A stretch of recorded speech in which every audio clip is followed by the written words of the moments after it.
হাসরের ময়দানে জাহান্নামকে যখন আনবে, ওয়াজিআ ইয়াউমাইযিন বিজাহান্নাম, আল্লাহ তাআলা কোরআনে বলছেন হাসরের ময়দানে ফেরেশতারা জাহান্নামকে টেনে হাসরের মাঠে নিয়ে আসবে। এই যে এখানে যেরকম আমরা বসছি, মনে করেন এখানে আনছে আইনা দাঁড় করাইছে, ঠিক এরকম টেনে আনবে। ৭০,০০০ আগুনের শিকল দিয়া বেঁধে জাহান্নামকে আনা হবে।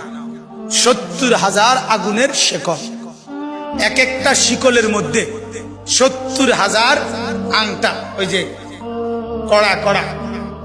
কড়া শিকল বানায় কি দিয়া, কড়া একটা একটা লাগাইয়া না, এক একটা শিকলে ৭০,০০০ কড়া, এক একটা কড়া ৭০,০০০ ফেরেশতা ধরবে।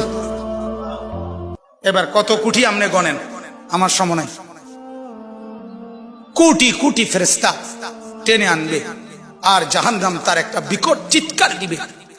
এক চিৎকারে পুরা হাসরের ময়দানের সবাই চিৎকার দিয়া উঠবে, ইয়া রব্বি নাফসি নাফসি, আল্লাহ আমাকে মাফ করেন, আমাকে মাফ করেন।